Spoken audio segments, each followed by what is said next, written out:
Okay, Yeah. so you use this beautiful analogy. I'm gonna just destroy it, but I'm gonna try to do it. So you said you and put basically the record label as a cruise ship. You said the record label's like a cruise ship. You're going along slowly, but it's big and beautiful and robust and all this. But the independent artist is like having a jet ski, right? So there are two different things and aspects of going at this. And I say, I'm not here to villainize record labels. I do deals with the majors every day, but I advocate for independence. So for Same. for you, what's the difference? Why is it okay to sign with a record label?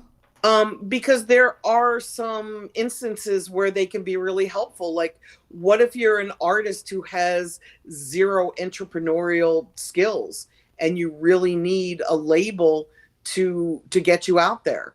Or what if you're an artist that makes incredible radio records, but you can't find an investor?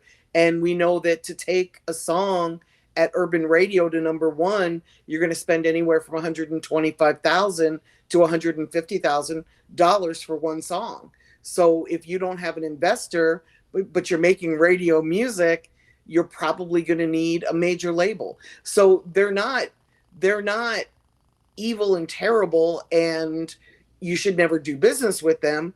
They have a point, they have a reason. It's just, if you're going to do a deal with one, you should really build leverage so that you're doing some sort of a joint venture with them, as opposed to signing to the typical standard 12 to 15% artist deal, which just sucks. Absolutely. With now what we don't call a 360, but the ancillary rights to collect revenues. And so I know you had said in an interview you were talking about how you just stopped doing deals for a long time because you were Yeah, really pissed about the 360. I So hate explain for those incentives. who don't know, what's a 360 deal? A 360 deal is when labels started to lose money because of MP3s, and in order to make more revenue, they started to take bigger pieces of the pie from recording artists. So in a deal, they would take a percentage of ancillary income, which would be the show income. If the artist were to get a movie deal or book rights, they would want to take a percentage of that. My complaint was that they weren't helping them land those types of deals. They were just taking a percentage of something that they had nothing to do with. And of course, the labels argued, well, we're putting money into building the artist to be a star. We should share in all aspects. But the artist makes the smallest piece of the pie to begin with, and they're the last to get paid.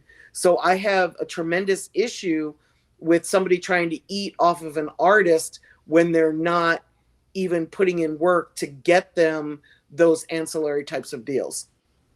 So having represented, and worked with labels yourself, right, on behalf of the artist or otherwise, do you at least contend, understand from the viewpoint now and understanding that the money doesn't really come in from the streaming, right? The big money Right. comes in from the tours and the merchandise. And so Exactly. so what's your Exactly. position now? Um, with the artists that come to us, they have to do ancillary deals with their investors in order to for the money to come in strongly enough for the investor to recoup their investment. So I definitely see splits, but as soon as the money starts coming in a large way, the deal needs to be renegotiated so that the artist gets a larger share of the income. They can't always be the one to take the short. Money does not have more value than the art form.